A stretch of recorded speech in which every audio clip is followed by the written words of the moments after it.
Salam sejahtera Bapak Ibu seluruh jemaat dan simpatisan GCC, Jesus Christ Community. Senang sekali bisa berjumpa dengan Anda semua di dalam ibadah live streaming sore ini. Karena walaupun COVID sudah selesai, kami tetap mempertahankan ibadah live streaming supaya bisa didengar oleh seluruh umat Kristen dimanapun Anda berada. Di Indonesia, bahkan di luar negeri. Karena saya ada beberapa jemaat di luar negeri. Sehingga melalui ibadah live streaming, saya juga berharap mereka bisa beribadah dan mendengarkan kebenaran firman Tuhan. Mari, hari ini kita akan belajar firman Tuhan atau ibadah live streaming hari ini dipancarkan melalui link YouTube kami, Jesus Christ Community. Dan ada satu link lagi yaitu Bible Teaching Ministry. Bapak Ibu, sebelum kita masuk ke dalam ibadah kita, yang akan kita kupas hari ini dengan judul Be a Star, artinya jadilah bintang. Tema yang akan kita kupas hari ini sangat menarik. Namun sebelum kita masuk ke pembahasan firman Tuhan, terlebih dulu kita akan mendengarkan pujian penyembahan. Yang mana judul lagunya itu sudah saya cocokkan dengan tema kita hari ini. Bintang di angkasa, pasir di samudra. Pelayan Tuhan Jonathan Prawira memang seorang pencipta lagu, pengkomposer yang penuh dengan talenta sehingga bisa memuliakan Tuhan melalui judul-judul lagunya yang sangat kaya. Mari kita dengarkan pujian penyembahan ini.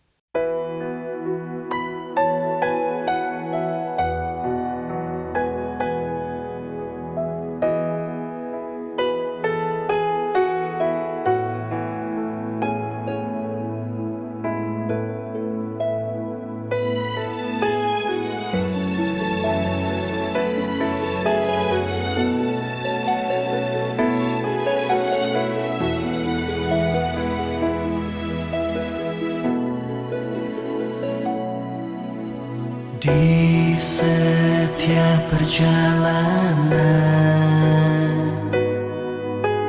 hidup yang harus ku tempuh, memandang janji-Mu Tuhan, tenang dan kuatlah hatiku. Sebanyak bintang di angkasa, sebanyak pasir di samudra, lebih banyak lagi kebaikan-Mu Tuhan yang ku rasakan.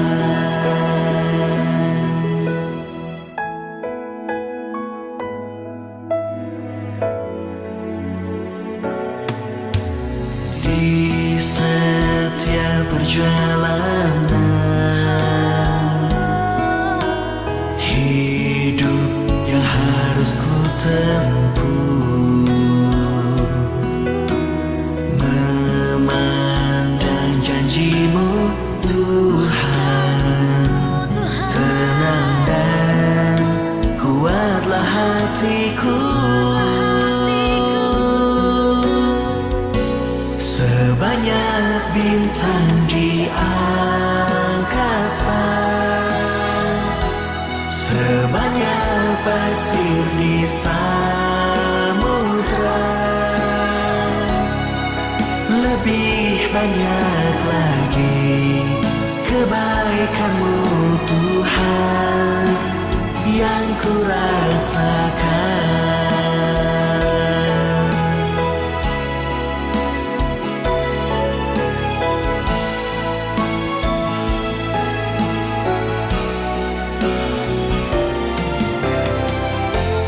Sebanyak bintang di angkasa, sebanyak pasir di samudra, lebih banyak lagi kebaikan-Mu Tuhan yang selalu ku rasakan. Sebanyak bintang di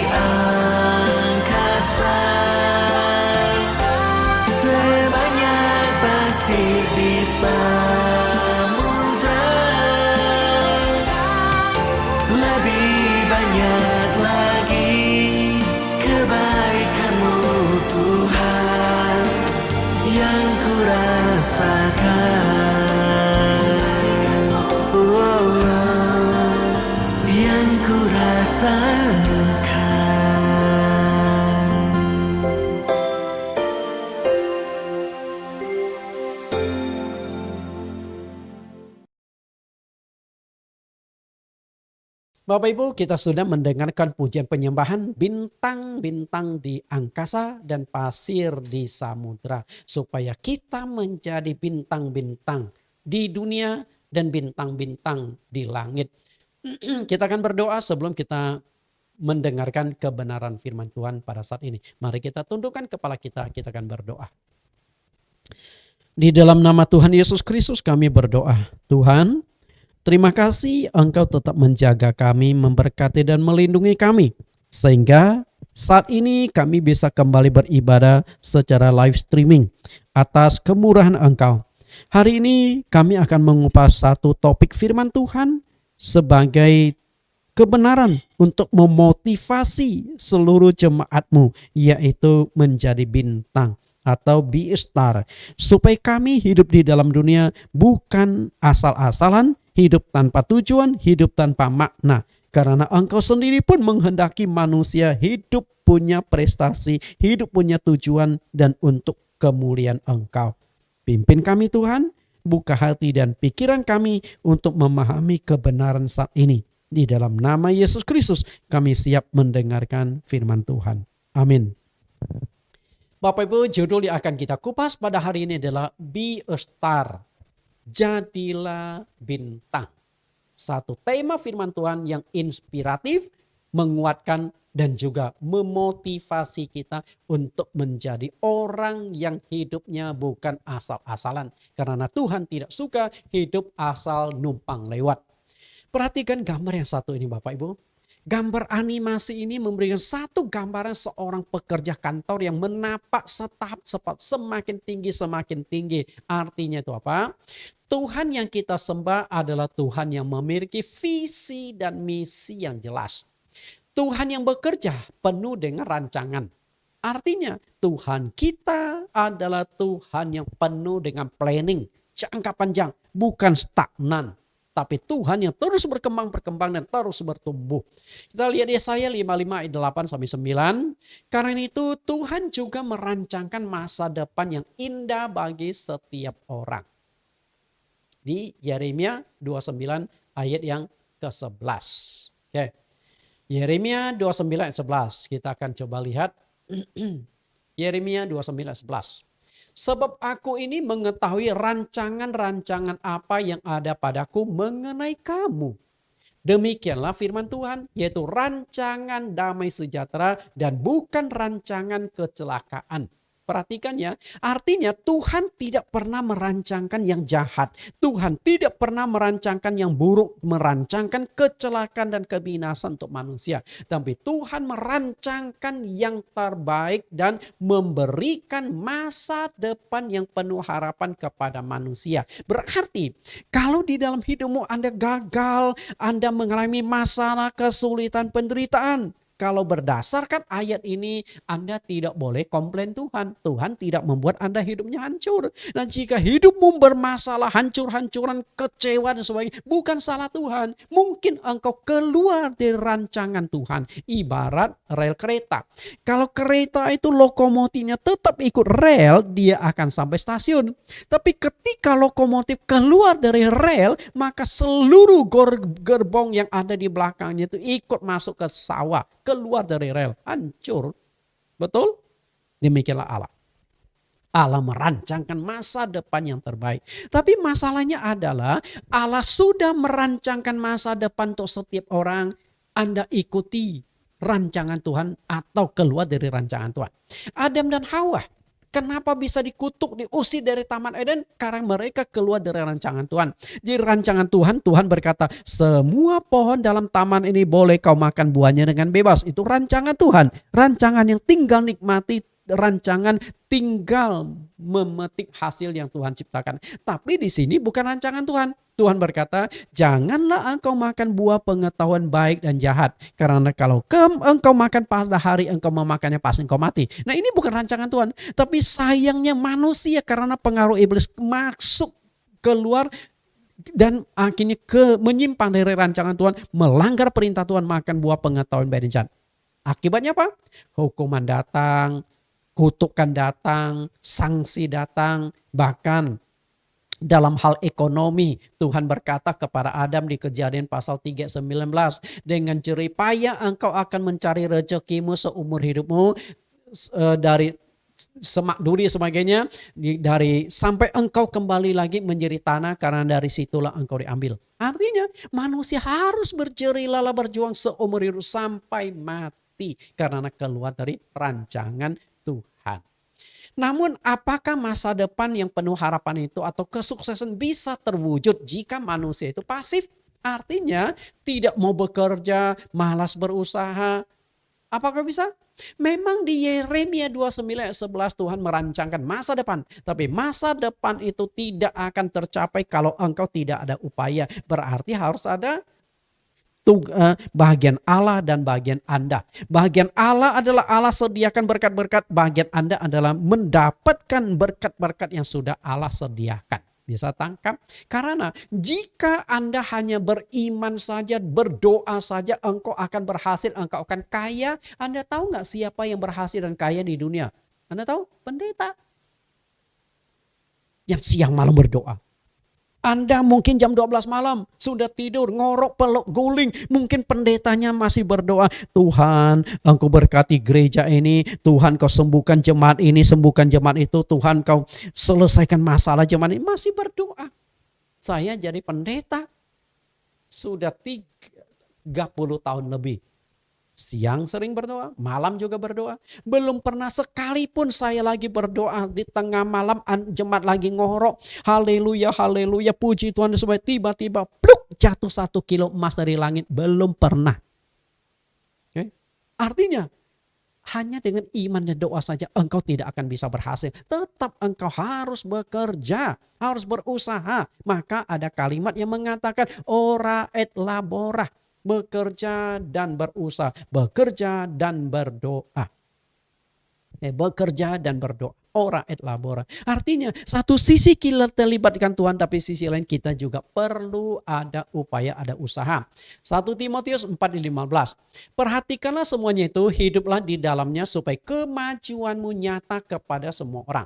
Jadi Tuhan itu ingin kita tuh maju, berkembang, tidak stagnan. Saya melihat banyak sekali umat Kristen hidupnya stagnan.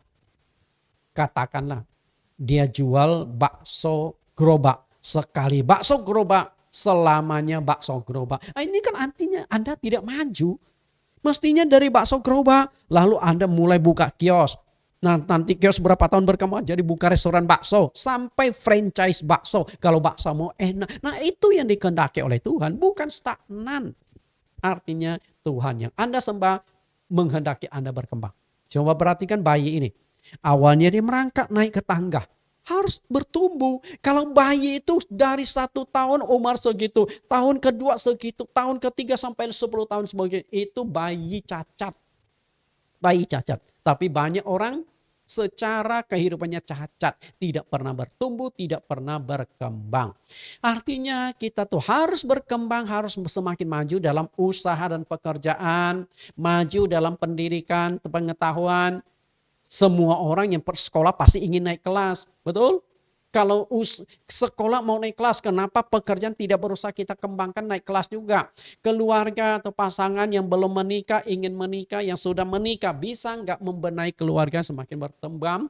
Kemudian budi pekerti, karakter yang dulunya belum percaya Yesus, hancur-hancuran karakternya. Setelah percaya Tuhan Yesus menjadi orang yang baik, semakin baik sampai sempurna. Karena di Matius pasal yang kelima 48 Tuhan berkata, hendaklah kamu sempurna sama seperti Bapamu yang di sorga. Artinya, target karakter kita itu adalah seperti Allah. Memiliki rupa Kristus. Kerohanian, pelayanan harus berkembang. Yang dulunya simpatisan, usahakan Anda dibaptis. Nah, setelah baptis berarti Anda sudah jadi tuan rumah di gereja ini. Lalu mulailah ambil pelayanan. Mungkin yang gampang-gampang dulu menjadi usher, penyambut tamu, kolektan. Okay. Nah, kemudian meningkat lagi. Nanti bisa menjadi singer. Dari singer jangan sekali singer selamanya singer. Dari singer Anda harus naik jadi WL.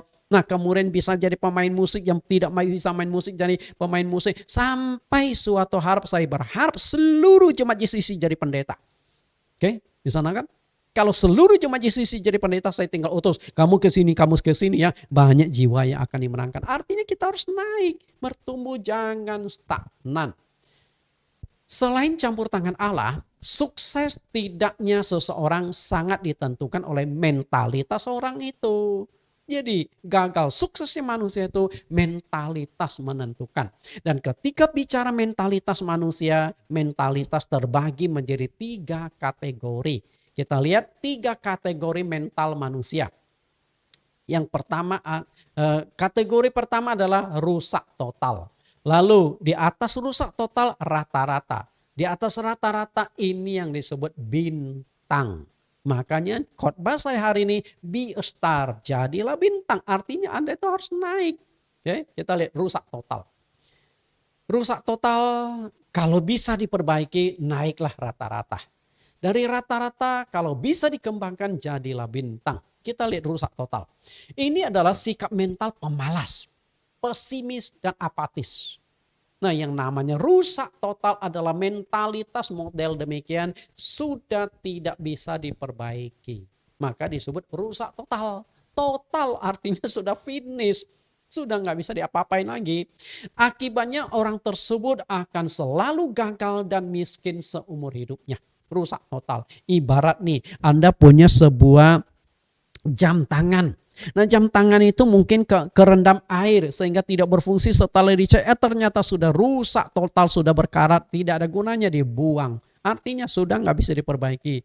Lem biru, lempar baru, beli, lempar dan beli baru. Itu dia betul, rusak total, artinya sudah nggak ada harapan. Boyong punya itu. Nah, kemudian berapa banyak yang rusak total? Para psikolog ataupun para sosiolog mengatakan manusia rusak total di muka bumi ini ada sekitar 30%. Banyak juga ya. Artinya sudah bowat punya. Jangankan manusia, Tuhan aja mungkin menghadapi dia, Tuhan angkat tangan. Maka tidak heran kenapa di dalam Alkitab beberapa kali Tuhan membunuh manusia secara massal. Peristiwa zaman Nuh. Ya, zaman Nuh. Manusia sudah banyak tapi Tuhan bunuh semua karena sudah rusak total.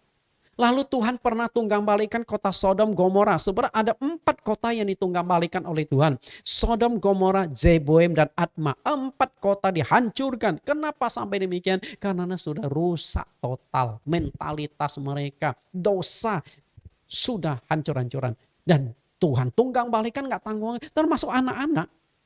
Artinya sudah hancur bibitnya. Setelah itu rata-rata. Rata-rata ini adalah sikap mental pekerja. Hanya menjalani kehidupan secara rutinitas. Ini paling banyak. Okay? Sudah merasa cukup puas dengan yang saat ini dia jalani. Misalnya kalau jadi tukang gojek, ya tiap hari gojek, dari tahun ini gojek, tahun depan tetap gojek. Paling kalau berkembang pun dari gojek motor menjadi gojek mobil. Oke, sekali gojek tetap gojek. Ini yang termasuk rata-rata tuh banyak. Pekerja pabrik, pekerja kantor banyak sekali. Maka para sosiolog mengatakan orang yang ada di level ini lebih kurang 60%. Artinya terbanyak. Oke, 60%. Nah, yang 60% ini kata sosiolog masih ada harapan untuk ditingkatkan. Berapa persen? Kita nggak tahu. Ditingkatkan ke level apa? Ditingkat ke level bintang. Nah, bintang itu apa? Ini adalah mentalitas seorang pemenang. Tidak pernah putus asa dan selalu optimis. Dan tipe orang demikian adalah yang berusaha terus mengembangkan potensi dirinya secara maksimal. Dan mereka akan keluar sebagai manusia yang unggul, manusia yang tangguh, dan manusia yang siap bersaing. Apalagi di zaman globalisasi ini. Kalau Anda tidak jadi bintang, maka Anda akan tergilas. Nah, yang menjadi bintang ini berapa persen? Hanya 10%. Karena itu hari ini kita ingin mencapai bintang yang 10% ini. Anda kalau yang rusak total, saya sudah tidak bisa ngomong apa-apa. Karena Tuhan pun sudah angkat tangan. Nah, yang ada di tengah-tengah inilah yang 60%. Semoga Anda setelah mendengarkan khotbah saya hari ini bukan doktrin tapi motivasi, khotbah motivasi. Seringkali kan khotbah-khotbah itu ada macam-macam tipe. Saya seorang dosen yang mengajarkan ilmu berkhotbah juga atau ilmu homiletika.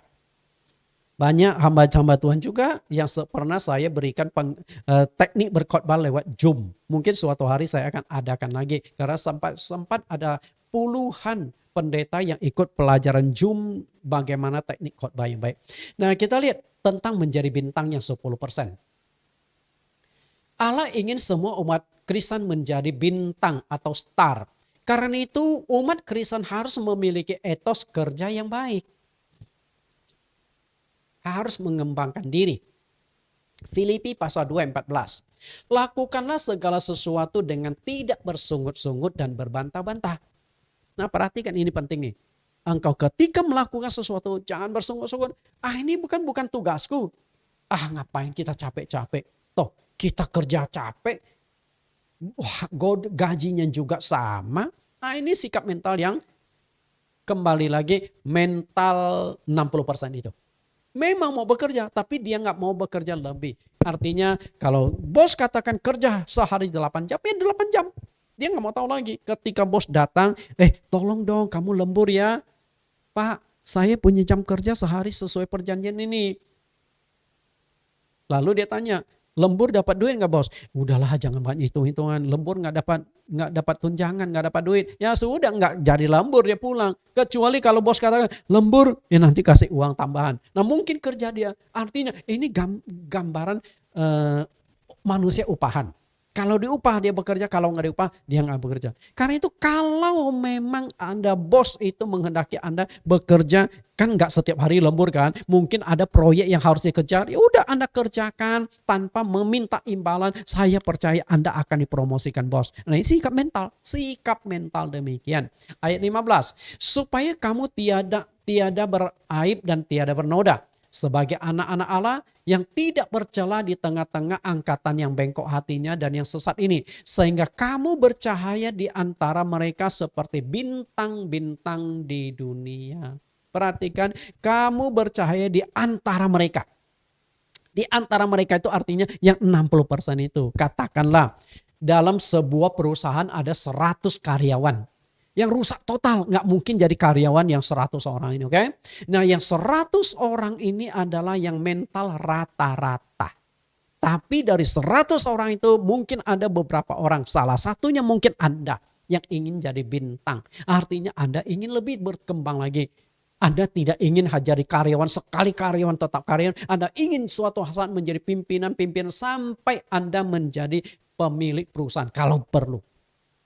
Oke? Maka bercahaya di antara bintang-bintang. Bercahaya di antara mereka. Bercahaya di antara mereka. Artinya Anda harus lebih menonjol dari 100 orang itu. Baru Anda akan dipromosikan. Baru Anda akan berhasil. Ayat yang ke-16. Sambil pegang pada firman kehidupan agar aku dapat bermegah pada hari Kristus. Bahwa aku tidak percuma berlomba dan tidak percuma bersusah-susah. Ternyata Rasul Paulus juga sering kali memotivasi jemaat. Udah kalian tuh harus jadi pekerja yang baik. Harus mengembangkan diri. Bekerja dengan sungguh-sungguh. Engkau pasti berhasil. Engkau pasti akan dipromosikan oleh atasanmu. Kita lihat tentang menjadi bintang. Gambar sebelah sini star artinya berbintang. Yang lagi ketik di komputer ini adalah star. Nah sedangkan yang sebelahnya starve artinya mati kelaparan. Tidur melulu di kantor. Ya nggak akan naik. Yang satu sukses, yang satu gagal. Berarti gagal dan suksesnya seseorang ditentukan oleh dirinya sendiri. Bukan orang lain yang membuat engkau sukses atau membuat orang engkau gagal. Engkau punya peran yang sangat penting dalam hidupmu. Amsal 6 ayat 9, hai pemalas, berapa lama lagi engkau berbaring? Bilakah engkau akan bangun dari tidurmu? Kita lihat perkataan Raja Salomo. Kalian pemalas, tidur melulu. Tidur bangun. Lalu Salomo memberikan perbandingan dengan semut. Kita lihat ayat 10. tidur sebentar lagi, mengantuk sebentar lagi, melipat tangan sebentar lagi untuk tinggal dan berbaring. Ayat 11, maka datanglah kemiskinan kepadamu seperti seorang penyerbu dan kekurangan seperti orang yang bersenjata. Engkau bersenjata tapi mati konyol. Artinya nggak bisa bela diri. Bapak Ibu, artinya miskin kaya ada di tangan Anda. Kalau Anda ingin sukses, Anda ingin kaya, jadilah bintang. Dan ketika ingin jadi bintang, pasti harus ada etos-etos kerja yang baik. Kita lihat di Star. Untuk bisa menjadi bintang, ada 4 rahasia yang harus Anda lakukan. Perhatikan kata STAR, S-T-A-R. Saya uraikan dari kata star atau bintang itu, supaya kita bisa memahami bagaimana menjadi bintang. Jadi khotbah hari ini menarik ya. Star, yang pertama adalah striving for excellence, artinya kejar keunggulan. Yang kedua, T, trust in God, percayalah kepada Tuhan. E atau A, attitude, sikap atau karakter. Kemudian R, responsible, tanggung jawab. Nah, kita akan kupas 4 poin ini. Karena 4 poin inilah yang akan mengantar Anda menjadi seorang bintang. Kita lihat bagaimana menjadi bintang. Dan ketika engkau menjadi bintang, percaya hidupmu itu sudah enak, sudah nyaman. Tapi untuk bisa itu, mencapai itu 4 huruf S-T-A-R atau STAR harus Anda ikuti. Kita lihat yang pertama. Striving for excellence, kejar keunggulan. Kejar keunggulan. Sebelum jatuh dalam dosa, manusia yang diciptakan Allah sebenarnya itu makhluk yang sangat unggul. Makhluk yang sangat unggul. Kenapa saya katakan makhluk yang sangat unggul? Anda tahu nggak seberapa hebatnya otak Adam? Karena manusia diciptakan merupa gambar Allah. Berarti gambaran kesempurnaan. Gambaran kesempurnaan. Tapi sayang sekali manusia tidak berhasil mempertahankan gambaran kesempurnaan. Manusia jatuh dalam dosa, akhirnya rusak. Kita lihat seperti apa itu. Bukti keunggulan manusia pertama yaitu Adam. Kejadian pasal 2. Lihat ayat 19. Lalu Tuhan Allah membentuk dari tanah segala binatang hutan dan segala burung di udara. Dibawanyalah semuanya itu kepada manusia itu untuk melihat bagaimana ia menamainya. Dan seperti nama yang diberikan manusia itu kepada tiap-tiap makhluk yang hidup. Demikianlah nanti nama makhluk itu. Bapak Ibu perhatikan di sini. Allah tugaskan kepada Adam. Adam, kasih nama kepada semua makhluk yang ada. Artinya makhluk itu yang mana? Yang di darat, di udara. Nah itu semua harus diberi nama. Manusia itu memberi nama kepada segala ternak, kepada burung-burung di udara, dan kepada segala binatang hutan. Tetapi baginya sendiri ia tidak mencapai penolong yang sepadan dengan dia. Saya ingin mengajak Anda masuk ke dalam ayat ini supaya Anda bisa mengetahui bagaimana hebatnya otak Adam yang lebih hebat dari komputer. Perhatikan, beri nama kepada burung-burung segala ternak. Ternak itu artinya bisa dipelihara. Ada berapa macam ternak? Kalau ada 1000 macam ternak, Adam harus menyiapkan 1000 nama. Tangkap nggak? Lalu kepada burung-burung di udara. Nah berarti semua burung di udara harus datang kepada Adam. Namamu Walet, namamu Elang, namamu Raja Wali, namamu Merpati. Macam-macam burung di udara harus dikasih nama oleh Adam. Berarti kalau jenis burung itu ada 10.000 jenis burung, kira-kira ada berapa ya? Saya tidak sempat cari di Google juga ya. Apakah burung-burung di dunia sudah terdata semua? Kalau ada 10.000 jenis burung, Adam harus mempersiapkan 1.000 nama. Dan 10.000 nama. Dan 10.000 nama harus dihafal Adam supaya tidak terulang. Bayangkan burung merpati dengan burung tertukar. Ini kan jadi aneh. Ya, karena itu otak Adam luar biasa. Belum lagi segala binatang di hutan. Nah berarti dari hutan, apakah Adam yang masuk ke hutan cari namamu ini, namamu ini, namamu ini, atau binatang hutan yang datang kepada Adam bergiliran untuk dikasih nama? Saya tidak tahu bagaimana prosesnya. Intinya Tuhan memberikan tugas kepada Adam dan saya katakan tugas ini maha sulit dan pasti memakan waktu yang lama untuk memberi nama kepada semua hewan. semua makhluk hidup. Tapi di sini kita lihat keunggulan Adam, otak Adam. Tapi sayang sekali otak Adam yang begitu unggul yang diciptakan menurut rupa dan gambar Allah sejak jatuh dalam dosa merosot. Dan jadi ya seperti kita sekarang hafal ayat Alkitab aja susah, betul? Padahal berapa pasal ayat sih?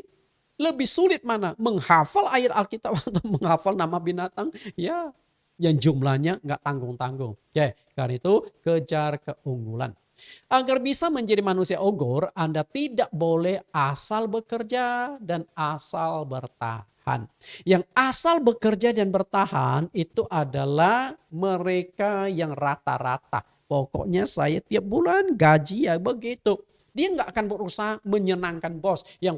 Toh kenapa? Karena saya kerja capek dengan kerja santai, gajinya sama. Kalau itu mendingan saya santai. Itulah mentalitas pekerja, bukan mentalitas pengusaha. Kalau mentalitas pengusaha, Anda akan menjadi orang yang selalu punya kinerja-kinerja yang baik, yang terbaik lah. Karena pengusaha ya pemilik perusahaan, dia pasti berusaha perusahaannya berkembang. Kalau Anda hanya mental seorang pekerja, mental seorang karyawan, ya Anda pekerja. Karena itu Anda harus menjadi pekerja atau karyawan bermental pengusaha. Nah, itu Anda pasti berhasil. Anda harus menjadi ahli dalam bidangnya. Sehingga Anda menjadi manusia langka dalam perusahaan tempat di mana Anda bekerja. Perhatikan hukum ekonomi. Hukum ekonomi berlaku makin langka suatu barang makin mahal harganya. Dan akan semakin banyak dicari orang. Itu hukum ekonomi. Kalau Anda ingin sukses, Anda harus punya keistimewaan. Dengan sendirinya, maka Anda akan dicari orang. Betul nggak Bapak? Itu sebenarnya sangat sederhana. Bukan motivasi yang aneh-aneh. Sangat sederhana. Jadilah bintang. Jadilah manusia langka karena engkau punya keahlian yang tidak dimiliki oleh orang lain. Dan kita lihat jika Anda bisa menjadi seorang yang ahli dalam bidangnya, maka Anda akan dicari dan orang berani bayar mahal untuk itu. Karena apa? Potensi Anda. Kemarin saya lihat di YouTube Ahok Basuki Cahayapurnama lagi digadang-gadang untuk menjadi direktur Pertamina. Lalu iseng-iseng saya lihat baca artikel, Anda tahu nggak direktur Pertamina honornya berapa? Sebulan 8,5 miliar. Oh, siapa yang nggak tertarik? Boro-boro kita bicara miliaran. 10 juta aja rasanya sudah besar gaji kita. 100 juta. Karena itu 100 juta honor Anda. Kata Ahok, masih jauh. Betul nggak? Karena itu jadilah orang yang punya prestasi tertentu. Ahok, kenapa? Karena kinerja dia itu apa? Seorang yang anti sogok, kinerjanya sungguh-sungguh. Artinya orang yang punya integritas. Itu dia. Kan jadi langka. Betul? Ahok manusia langka, Jokowi manusia langka, dan masih banyak manusia-manusia langka. Nah, itulah bintang-bintang itu. Banyak kita lihat survei-survei, Jokowi ada 73% kalau tidak salah.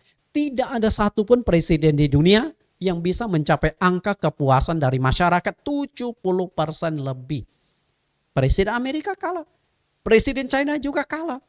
Bayangkan di dunia bisa mencapai 70% bahkan menjelang beliau akan turun tahta tinggal 1 tahunan masih begitu tinggi. Nah, disebut manusia langka. Bahkan ada budayawan mengatakan 500 tahun belum tentu akan ketemu presiden model Jokowi.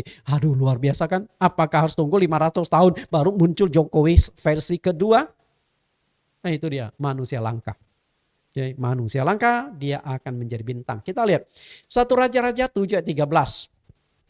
Kemudian Raja Salomo menyuruh orang menjemput Hiram dari Tirus. Tirus itu satu negara di luar negeri, bukan negara Israel. Nah, Raja Salomo suruh jemput seorang yang bernama Hiram. Kenapa harus dijemput? Kita lihat dia adalah seorang anak seorang janda dari suku Naftali. Rupanya dia tinggal di luar negeri, tapi sebenarnya dia masih bagian dari orang Israel. Sebab ayahnya orang Tirus. tukang tembaga. Ia penuh dengan keahlian dan pengertian dan pengetahuan. Nah, ini membuat dia langka. Untuk melakukan segala pekerjaan tembaga, ia datang kepada Raja Salomo, lalu melakukan segala pekerjaan itu bagi raja. Bayangkan Bapak Ibu, raja yang utus orangnya menjemput Hiram. Bukan Hiram yang datang kepada raja melamar-lamar. Artinya orang ini langka karena dia punya keahlian. Karena saat itu Raja Salomo sedang membangun istana raja yang besar. Lalu sedang membangun bait Allah. Dibutuhkanlah orang yang punya keahlian dalam hal ini. Dan akhirnya dia datang. Saat ini kalau dia minta honor berapapun Raja Salomo siap membayar. Anda tahu gak? Siap bayar. Karena apa? Manusia langka. Karena itu kalau Anda ingin dibayar harganya mahal, jadilah manusia langka yang punya keahlian. Apa yang Anda lihat dari gambar ini Bapak Ibu? Perhatikan gambar ini. Kasihan ya, bayi lahir prematur. Betul? Bayinya kecil sekali ya. Coba Anda bandingkan bayi itu dengan jari ibunya. Artinya bayi ini hanya segede jari ibunya. Kasihan sekali ya. Tapi Anda tahu nggak ini gambar apa? Ini adalah gambar lukisan boneka-boneka. Nah, inilah yang disebut keahlian. Mirip sekali dengan bayi kecil yang lagi tidur, betul? Nah, ini apa keahlian? Nah, ini contoh sederhananya bagaimana seorang yang ahli. Banyak. Kita bisa lihat zaman sekarang tuh di YouTube tuh banyak sekali orang yang punya keahlian. Satu kali saya melihat di American Got Talent. Oke. Saat itu ada seorang pelukis. Dia lagi melukis. Rupanya 3 juri ini ada satu yang tidak sabaran. Dia melihat kok lukisanmu jelek. Akhirnya dia tekan tombol silang. Nah, setelah dia lukis dia tetap sabar. 2 orang yang belum picit tombol, yang satu sudah picit tombol. Nah, setelah dia selesai lukis lalu dia putar balik kan. Wah, ternyata gambar yang dilukis itu sangat menakjubkan. Ternyata dia melukis dibalik. Kan susah ya.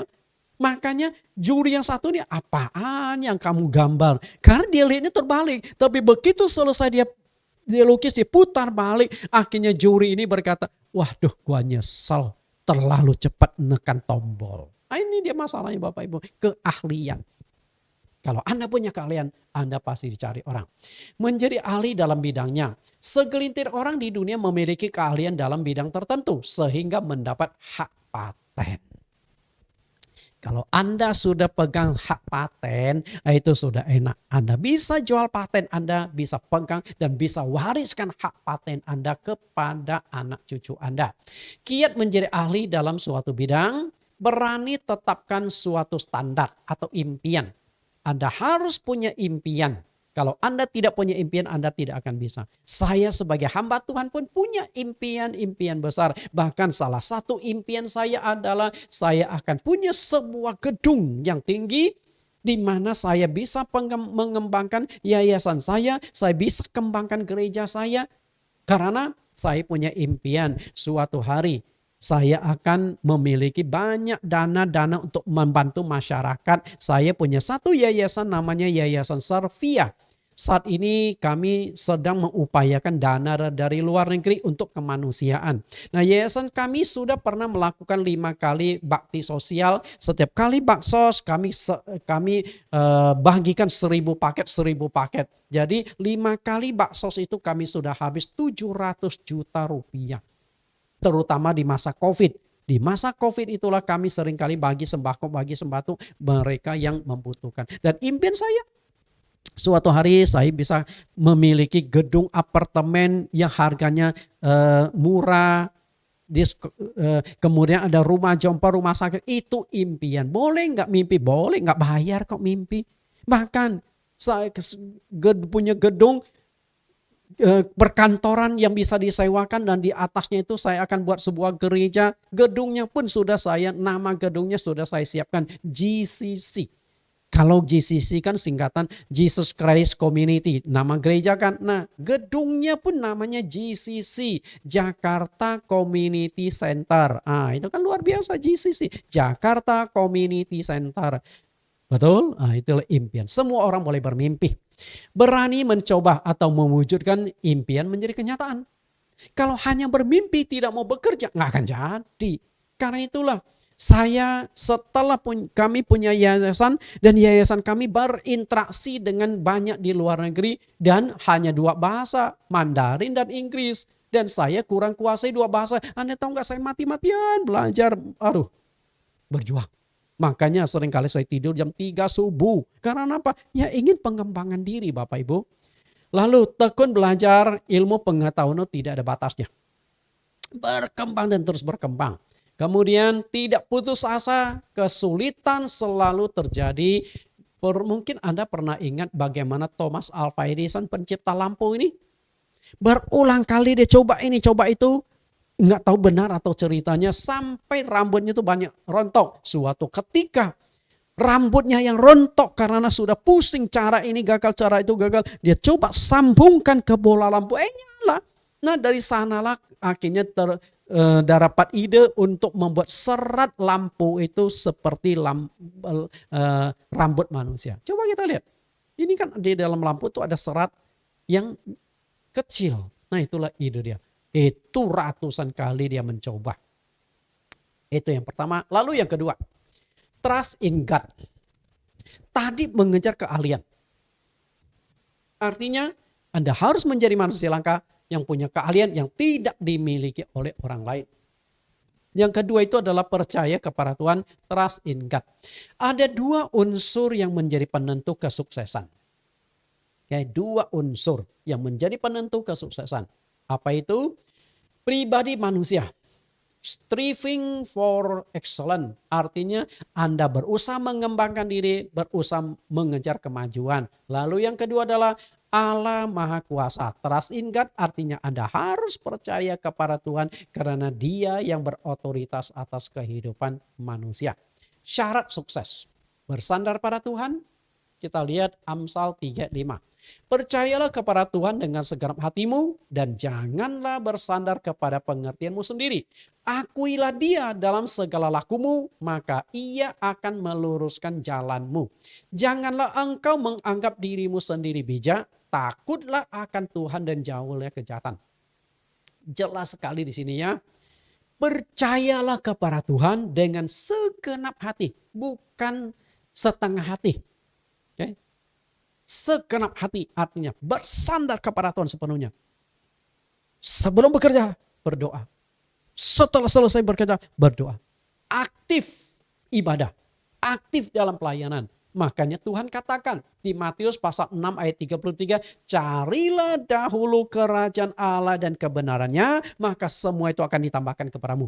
Bukan cari dulu duit, nanti kerajaan Allah diabaikan. Tidak. Utamakan Tuhan. Ketika engkau utamakan Tuhan, di dalam pekerjaan itulah Tuhan akan turut bekerja. Tuhan akan berikan kesehatan kepadamu. Tuhan akan memberikan keahlian kepadamu. Tuhan akan berikan hikmat kepandaian kepadamu. Dan Tuhan akan turut bekerja di dalam setiap pekerjaanmu. Dan hasilnya apa? Ayat 10. Maka lambung-lambungmu akan diisi penuh sampai melimpah-limpah. Dan bejana pemerahmu akan meluap dengan air buah anggurnya. Ya lihat Bapak Ibu, saya baptis banyak orang, tapi banyak juga yang tidak ke gereja. Kadang-kadang saya berpikir, kalau dibaptis nggak mau ke gereja, hanya numpang mandi dong. Maaf kata nih, jemaat GCC yang mendengarkan khotbah saya dan keluhan saya sudah injili Anda, menjelaskan ajaran yang benar loh, dibaptis. Tapi Anda harus ke gereja lagi, dekat dengan Tuhan. Ajaran gereja kita itu sudah sesuai dengan Alkitab, aktif di sini. Jangan jangan malas kebaktian. Kalau Anda malas kebaktian tapi ingin diberkati Tuhan, maaf kata, Anda masih dalam mimpi, belum bangun dalam mimpi. Mimpi boleh, tapi harus bangun. Kita lihat penjelasan Amsal pasal 3. Percayalah kepada Tuhan dengan segenap hatimu dan janganlah bersandar kepada pengertianmu sendiri. Alasan harus percaya Tuhan apa? 1 Samuel pasal 2 ayat 6 sampai 10. Karena Tuhan punya otoritas penuh. 1 Samuel 2 ayat 6.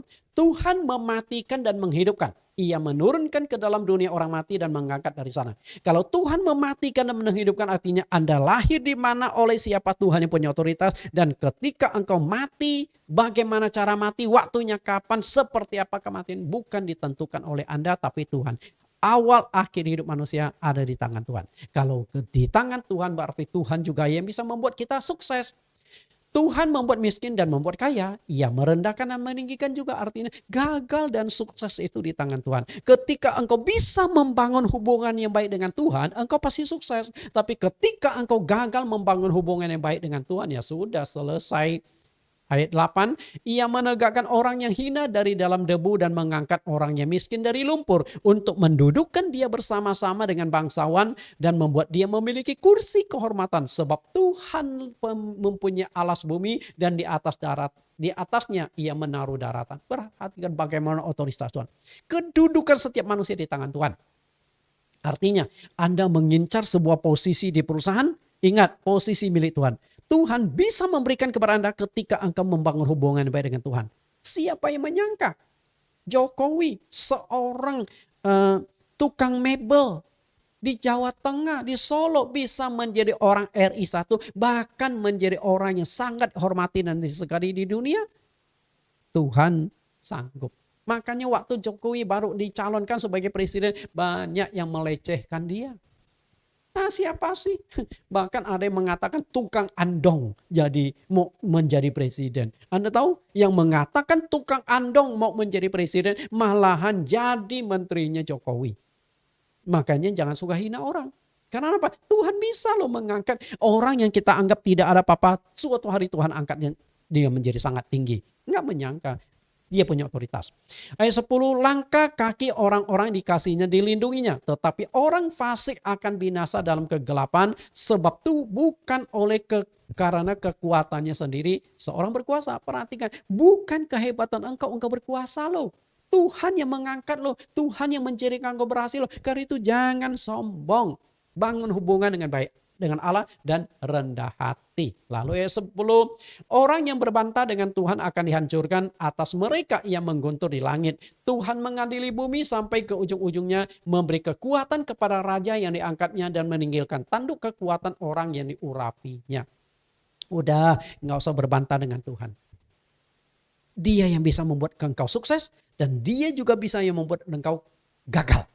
Berarti rendah hati bersandar Tuhan, bangun hubungan yang baik dengan Tuhan. Ketika engkau membangun hubungan baik dengan Tuhan, Tuhan pasti angkat engkau. Sama juga tadi saya katakan 100 karyawan. Kalau Anda bisa membangun hubungan baik dengan bos, ketika bos mau promosikan salah satu karyawan untuk di posisi tertentu, pasti orang yang dekat dengan bos. Dan dekat bukan dalam konteks menjilat, bukan penjilat, bukan. Tapi engkau dekat dan engkau tunjukkan kinerja kerja Anda, engkau tunjukkan prestasi Anda, engkau tunjukkan karakter Anda yang benar dan baik. Saya yakin bos akan angkat engkau. Karena bos ingin perusahaannya maju, pasti dia ingin dapatkan orang yang memimpin perusahaannya itu adalah orang yang benar-benar bisa diharapkan dan diandalkan. Jadilah bintang. Jangan jadi manusia rata-rata, jadilah bintang. Misteri tentang iman. Coba perhatikan makna gambar ini. Kenapa anak ini berani mencondongkan badannya ke depan? Karena dia kenal orang yang akan memegang, yang akan menatang dia. Jadi dia gak takut. Karena dia tahu. Demikian pula, iman dapat mengalahkan rasa takut dan khawatir. Iman adalah penyerahan total kepada Allah. Kalau Anda percaya Allah, serahkan. Dia yang akan menentukan engkau. Penyerahan total baru terjadi jika ada relasi yang baik, hubungan dengan Allah. Kenapa kita nggak berani berserah kepada Tuhan? Karena hubungan kita dengan Tuhan itu renggang. Relasi kita dengan Tuhan masih jauh. Kita mau serahkan tapi takut Tuhan membantu nggak ya? Tuhan menolong atau tidak? Itu masalah. Bangun hubungan yang baik dengan Tuhan. Penjelasan Amsal 3:6, akuilah dia. Mengakui artinya karena dia sumber kekayaan dan berkat. Akui dia. Ayat Ulangan 8 ayat 12 sampai 18. Dan supaya apabila engkau sudah makan dan kenyang, mendirikan rumah-rumah yang baik serta mendiaminya. Dan apabila lembu sapimu, kambing dombamu bertambah banyak dan emas serta perakmu bertambah banyak dan segala yang ada padamu bertambah banyak. Ingat ya, ini engkau berhasil, engkau sukses ini. Lalu ada peringatan. Peringatannya, jangan engkau tinggi hati sehingga engkau melupakan Tuhan Allahmu yang membawa engkau keluar dari Mesir. tanah Mesir dari rumah perbudakan. Maka janganlah kau katakan dalam hatimu, kekuasaanku dan kekuatan tanganku lah yang membuat aku memperoleh kekayaan ini. Kalau engkau sudah sukses, jangan sombong. Kalau sombong, artinya Anda merasa kehebatanku aku berhasil. Ingat, Tuhan yang memberi loh. Nah kalau Tuhan yang memberi, kalau Anda ada berkat, kembalikan juga untuk pelayanan. Karena gereja bukan pabrik, gereja bukan perusahaan. Seringkali banyak orang yang sudah diberkati Tuhan lupa sama Tuhan. Ayat 18, tetapi haruslah engkau ingat kepada Tuhan Allahmu sebab dialah yang memberikan kepadamu kekuatan untuk memperoleh kekayaan. Dengan maksud meneguhkan perjanjian yang diikrarkannya dengan sumpah kepada nenek moyangmu seperti sekarang ini. Jangan lupakan Tuhan. Ketika engkau diberkati, jangan ada alasan sibuk. Kalau engkau sudah diberkati, alasanmu sudah tidak ada waktu untuk Tuhan, Tuhan akan cabut semua. Semakin engkau diberkati, engkau harus semakin banyak waktu untuk Tuhan. Karena engkau berhasil karena dia. Okay? Lalu yang ketiga, attitude atau sikap atau karakter. Kita perhatikan apa yang dikatakan oleh Thomas Jefferson. Salah satu orang hebat di dunia. Tidak ada yang dapat menghentikan seorang yang bersikap mental benar dalam mencapai tujuannya. Tidak ada di muka bumi ini yang bisa membantu seorang yang sikap mentalnya salah. Artinya, kalau engkau ingin berkembang, engkau ingin maju, tidak ada yang bisa merintangi engkau untuk maju. Tapi kalau engkau ingin jadi orang pemalas atau rusak total, tidak ada yang bisa membantu engkau. Artinya, engkau gagal atau sukses ditentukan oleh Anda sendiri. Orang lain tidak bisa. Kita lihat dua sikap mental manusia. Dua sikap mental ini sangat menentukan gagal atau suksesnya seseorang dalam segala bidang. Kita lihat sikap mental positif dan mental negatif. Ada sebuah perusahaan pabrik sepatu. Suatu hari dia mau kembangkan sepatunya, pemasarannya. Lalu dia utuslah seorang karyawannya. Oke. Kita lihat sikap mental positif adalah, ilustrasinya saya jelaskan di bawah ya. Sikap mental positif adalah sikap mental yang setiap hal dan peristiwa dari sudut pandang positif. Apapun yang dijumpai selalu menilai dari positif. Kesulitan dianggap kesempatan untuk belajar. Kalau sikap mental negatif beda. Sehingga orang yang positif akan melahirkan orang-orang yang sikapnya optimis. Sedangkan mental negatif selalu menilai setiap hal dan permasalahan terjadi dari sudut pandang yang negatif. Tuh kan apa kata gua, kalau sudah kata itu kan, nah Anda itu sudah negatif. Dan kalau negatif akan menghasilkan orang yang pesimis. Nah kita akan lihat dua karakter pesimis dan optimis, positif dan negatif. Ada sebuah perusahaan sepatu. Dia ingin mengembangkan usahanya, pemasarannya, lalu mengutus 2 orang karyawan yang dia sudah persiapkan ke satu lokasi. Ketika dia utus sales sepatu yang pertama sampai ke kampung itu, sales sepatu yang pertama ini setelah sampai kampung itu dia geleng-geleng kepala. Tidak ada harapan. Kenapa bisa demikian? Ternyata orang-orang kampung itu nggak ada yang pakai sepatu maupun sendal. Semuanya telanjang kaki. Biasa saja mereka.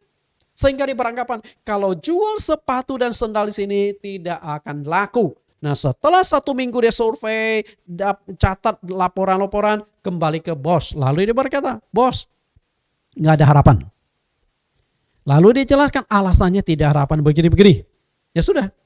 Setelah itu tidak lama, lalu bosnya utus sales yang kedua ke kampung yang sama.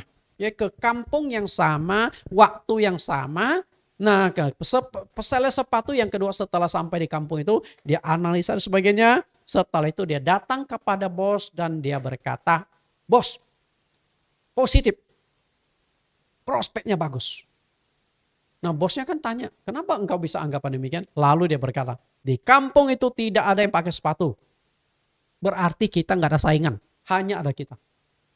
Nah di kampung itu saya menemukan banyak anak yang cacingan. Banyak yang perut-perutnya gede-gede. Lalu saya bawa beberapa anak itu puskesmas, saya coba cek kesehatan, ternyata banyak cacing di dalam perutnya. Karena salah satu penyebab bisa cacingan adalah dari tanah masuk ke dalam tubuh. Bosnya kagum. Wah, ini luar biasa ya. Nah, lalu dia berkata, tinggal saya ke kampung itu. Untuk saya akan jelaskan manfaat pakai sepatu. Kemudian saya akan berikan promosi. Akhirnya apa yang terjadi? Bos setelah dengarkan, lalu utus karyawannya menetap sekian lama di sana. Dan akhirnya apa yang terjadi? Semua penduduk di kampung itu berhasil diubah pakai sepatu dan sandal. Nah, ini sikap mental yang benar. Kalau sales pertama negatif, sales yang kedua itu positif. Sales yang kedua itulah adalah bintang. Sales yang pertama adalah rata-rata. Karyawan rata-rata. Dia ya kerja asal-asalan, tidak mau inovatif. Kalau yang kedua itu inovatif, ya berpikir panjang, berani, bargaining, dan dia menjadi orang yang sukses. Sehingga dia menjadi kepala cabang perusahaan, buka semakin besar dan berkembang. Untuk menjadi orang yang sukses dari hidup dan hidup bahagia, Anda harus sanggup mengubah sikap mental dan pola pikir Anda. Karena sikap mental itu menentukan masa depan Anda. Selama ini manusia cenderung melihat dan menilai segala sesuatu dari sudut pesimis. Akibatnya manusia lebih banyak mengeluh, protes, dan bersungut-sungut. Coba Anda ubahlah. Ya, ubah. Ada sebuah ilustrasi. Seorang ibu. Seorang ibu ini setiap hari menatap langit dan memperhatikan perubahan cuaca. Dan setiap kali dia melihat kondisi cuaca yang berubah itu, setiap kali dia mengeluh. Waktu hujan dia mengeluh. Waktu panas dia juga mengeluh. Akhirnya sampailah suatu hari pendeta yang bertemu dengan jemaat ini kemudian melihat kenapa ibu ini selalu sedih, selalu tidak cerah. Akhirnya ibu ini ditanya, Bu, apakah ibu sedang sakit? Enggak Pak Pendeta, saya sehat saja. Lalu ada masalah apa ibu? Nah akhirnya ibu ini bercerita, begini Pak Pendeta, saya ini punya 2 orang anak. Dan ya anak saya yang pertama itu tukang payung. Jadi dia buat payung kemudian jual. Nah anak saya kedua ini tukang jual es. Dia bisa membuat es. Nah es anak saya itu enak Pak Pendeta. Nanti satu kali saya bawa untuk Pak Pendeta cicipi enak. Okay. Lalu pendeta berkata, kalau begitu mesti bersyukur dong Bu. Walaupun ini bukan usahanya yang besar dan luar biasa. Tapi setidaknya anak ibu itu ada penghasilan. Itu yang paling penting dia mau bekerja. Iya sih Pak Pendeta. Tapi saya selalu sedih dengan anak saya karena masalah perubahan cuaca. Masalahnya apa? Masalah begini. Ketika cuaca hujan, ibu ini berpikir, aduh kasihan anak saya yang jual es. Tidak ada yang beli esnya. Karena memang cuaca hujan siapa mau beli es, sudah dingin. Betul? Nah, oke. Lalu ketika cuacanya panas, lalu dia berpikir ke anaknya yang jual payung. Dia berkata, aduh kasihan anak saya yang jual payung. Cuaca panas begini nggak laku payungnya karena orang nggak mau pegang payung. Coba Anda, mana ada yang pegang payung di cuaca panas, betul? Orang pegang payung waktu hujan. Nah karena begitu dia tuh selalu sedih. Waktu hujan dia ingat anak yang jual es. Waktu cuaca panas dia ingat anaknya yang jual payung. Sehingga tidak pernah bersyukur. Akhirnya pendeta berkata, Bu Anda salah. Coba ubah pandangan deh. Ubah paradigma ibu. Nah bagaimana cara ubah paradigmanya? Ketika cuaca lagi hujan, ibu ingat anak yang jual payung. Ibu akan bersyukur. Jangan ingat yang anak yang jual es. Okay? Ingat yang jual payung. Dan akhirnya ibu ini setelah itu angguk-angguk kepala. Nah mulai saat itu setiap kali dia ke gereja wajahnya cerah. Senyum-senyum. Kenapa demikian? Karena dia berhasil mengubah paradigmanya. Setiap kali hujan dia selalu ingat, puji Tuhan hari ini anakku yang jual payung ini pasti laku keras. Dia bersyukur.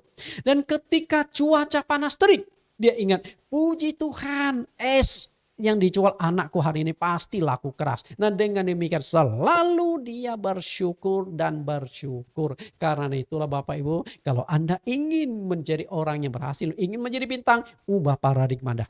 Attitude Anda. Ya, ubah. 1 Tesalonika 5:18. Mengucap syukurlah dalam segala hal sebab itulah yang dikehendaki Allah di dalam Kristus Yesus bagi kamu. Bersyukur. Kalau engkau makin banyak bersyukur, engkau akan makin diberkati Tuhan. Jika Anda berhasil mengubah paradigma cara pandang dan sikap mental, oke, cara pandang dan sikap mental Anda pasti berhasil. Banyak peluang, banyak kesempatan yang bisa Anda manfaatkan. Bahkan dalam masalah kesulitan sekalipun, Anda tetap menemukan peluang. Coba perhatikan gambar ini Bapak Ibu. Apa yang Anda lihat di sini? Mungkin nggak sumo raksasa melawan sumo mini melawan sumo raksasa? Jelas, nggak mungkin. Coba perhatikan paha dari sumo ini dengan badan anak itu. Badan dia saja masih kalah dibandingkan dengan pahanya. Tapi kenapa anak ini tetap mendorong melawan sumo ini? Perhatikan dia melihat positifnya, ada peluang. Mungkin ada suatu perjanjian antara sumo besar dengan sumo kecil ini. Dan tahu nggak perjanjian mereka apa? Oke, lihat pesimis.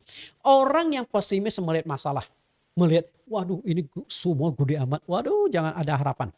Nggak ada harapan melawan dia. Tapi kalau orang optimis melihat peluang. Dan di mana peluangnya? Perhatikan peluangnya. Kakinya. Si sumo besar itu angkat sebuah kaki.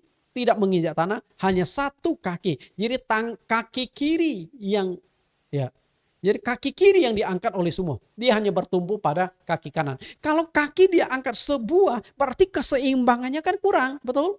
Nah, mungkin si sumo itu berkata kepada anak sumo kecil, "Oke, kamu mau lawan aku? Oke, aku hadapi kamu dengan satu kaki. Kalau kamu berhasil mendorong aku tumbang, kamu yang menang." Nah, ini sumo kecil optimis. Bapak Ibu, Daud melawan Goliat. Kalau Daud itu pesimis begitu lihat Goliat, waduh jangan dilawan deh, mati, nggak ada harapan. Tapi Daud adalah orang yang optimis. Dia maju, walaupun Goliat tinggi besar. Dia hadapi dan apa yang terjadi? Dia tumbangkan Goliat dan dia akhirnya menjadi raja Israel yang kedua. Kenapa? Daud itu bintang. Daud itu bintang. Sedangkan tentara-tentara yang begitu banyak itu pekerja rata-rata. Mereka memang jadi tentara, tapi bukan tentara yang bermental bintang. Karena itu kalau Anda ingin sukses, jadilah yang bermental bintang. Kita lihat yang terakhir. Responsible atau tanggung jawab. Responsible, tanggung jawab.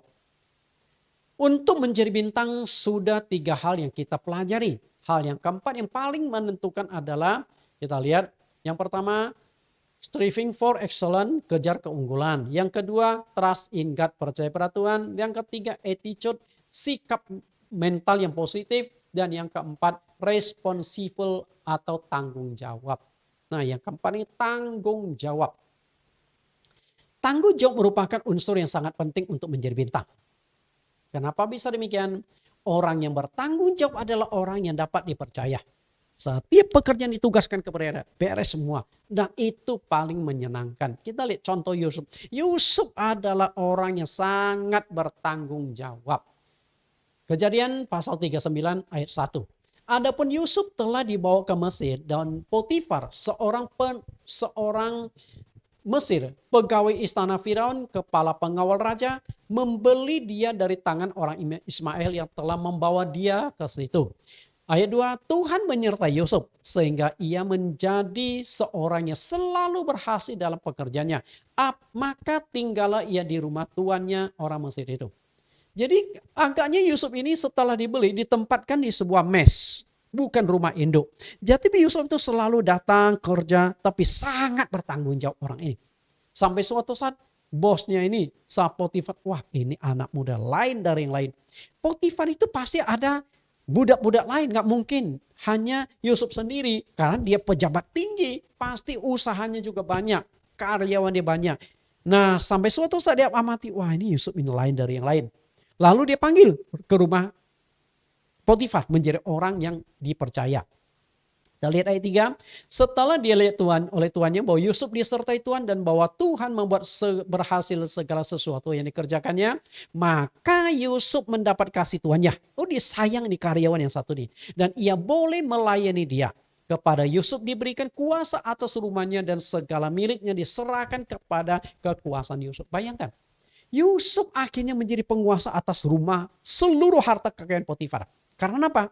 Potifar nggak usah capek-capek lagi. Serahkan semua kepada Yusuf. Dan Yusuf juga integritas. Enggak korupsi, enggak macam-macam. Bekerja dengan jujur, bekerja dengan rajin, bekerja dengan tanggung jawab, bekerja dengan integritas. Makanya Yusuf akhirnya dipercaya oleh tuannya. Anggap saja Potifar itu adalah bos Anda. Apakah Anda bisa menjadi Yusuf? Itu pertanyaannya. Kalau Anda bisa menjadi Yusuf, seorang yang penuh dengan tanggung jawab, bukan hanya manusia yang senang kepada Anda, Tuhan pun senang kepada Anda. Kita lihat 5. Sejak ia memberikan kuasa atas dalam rumahnya dan atas segala miliknya kepada Yusuf, Tuhan memberkati rumah orang Mesir itu karena Yusuf. Sehingga berkat Tuhan ada atas segala miliknya, baik yang di rumah maupun yang di ladang. Luar biasa ya, ayat 6. Segala miliknya diserahkan kepada kekuasaan Yusuf. Dengan bantuan Yusuf, ia tidak usah lagi mengatur apa-apapun selain dari makanannya sendiri. Adapun Yusuf manis sikapnya dan elok parasnya. Lihat, kalau Anda bisa menjadi Yusuf, Anda itu pasti berhasil. Karena Yusuf adalah bintang. Dan terbukti Sang bintang ini kemudian naik. Karena Yusuf juga pernah bermimpi. Pernah ingat gak? Mimpi Yusuf 2 kali dia mimpi. 1 kali dia sedang bersama dengan kakak-kakaknya sedang membereskan gandum, berkas gandum. Tiba-tiba berkas gandum Yusuf itu tegak berdiri. Lalu berkas gandum saudara-saudara yang lain datang dan bersujud pada Yusuf. Itu sudah visi misi Tuhan ke depan, rancangan Tuhan. Nah kemudian mimpi yang kedua. Dia melihat ada matahari bintang-bintang, matahari bulan bintang, semuanya sujud kepada Yusuf. Bintang itu siapa? 11 saudaranya itu datang pada Yusuf. Dan semua itu terbukti ketika Yusuf menjadi Perdana Menteri. Bintang-bintang yang sujud kepada Yusuf itu terbukti semua saudara Yusuf itu datang bersujud di hadapan Yusuf. Itulah bintang. Kalau engkau ingin menjadi bintang, belajarlah pada Yusuf. Karena Tuhan Yesus mengajarkan kita setia dalam perkara kecil agar Anda diberikan kepercayaan yang besar. Kalau Anda tidak setia dalam perkara kecil, bagaimana orang percaya kepada Anda? Kita lihat ayat terakhir, Lukas 19 ayat 16 sampai 19. Orang yang pertama datang dan berkata, Tuan, mina tuan yang satu itu telah menghasilkan 10 mina. Lihat, 1 mina mengembangkan 10 mina. Luar biasa. Setia dalam perkara kecil. Kata ayat 17, katanya kepada orang itu, baik sekali perbuatanmu, hai hamba yang baik. Engkau telah setia dalam perkara kecil, karena itu terimalah kekuasaan atas 10 kota. Datanglah yang kedua dan berkata, Tuan, mina Tuan telah menghasilkan 5 mina. Katanya kepada orang itu, dan engkau kuasailah 5 kota. Orang setia semakin dipercaya. Bapak Ibu yang saya kasih, hari ini kita sudah belajar bagaimana Anda menjadi bintang. Start. Dari kata start, bintang itulah kita kembangkan. Anda ingin menjadi bintang, ikuti saja. Star. S-T-A-R. S. Star. Ketika engkau bisa jalankan itu, engkau bisa menjadi bintang. Tuhan Yesus berkati, sampai bertemu Anda menjadi bintang gemilang di dunia dan di sorga. Kita berdoa. Di dalam nama Tuhan Yesus kami berdoa. Terima kasih Tuhan, berkat penyertaan-Mu, kami hari ini belajar satu hal. Bagaimana menjadi orang yang sukses di dunia, bagaimana kami diberkati, bagaimana kami menjalankan apa yang sudah diberikan kepada kami hari ini, motivasi supaya kami menjadi orang yang sukses. Karena Engkau menghendaki kami bukan umat Kristen yang hidupnya asal lewat, bukan menjadi manusia yang numpang lewat, tetapi manusia yang punya kinerja yang baik, manusia yang punya prestasi, sehingga walaupun kami sudah meninggalkan dunia ini, ada jejak-jejak sejarah, jejak-jejak tauladan yang bisa kami tinggalkan, yang bisa diikuti orang lain. Terima kasih Tuhan, semoga kami menjadi bintang-bintang selama-lamanya. Di dalam nama Tuhan Yesus Kristus kami berdoa. Amin. Tuhan Yesus berkati dan kita dengarkan pujian penyembahan arti kehadiran-Mu. Artinya Tuhan ingin engkau berhasil dan engkau sukses dan Dia menyertai engkau. Tapi bagaimana sikap kita terhadap Tuhan, itu yang paling penting. Tuhan berkati.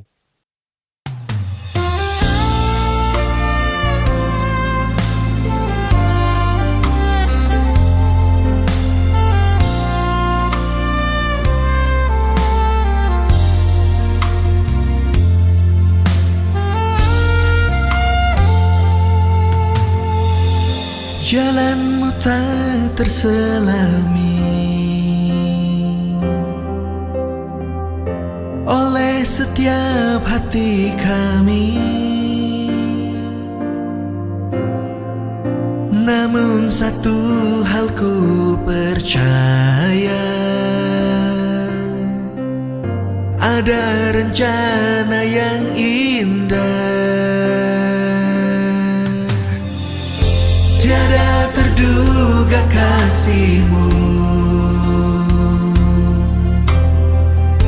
heran dan besar bagiku. Arti kehadiran-Mu selalu nyata di dalam hidupku. Penyertaan-Mu sempurna, rancangan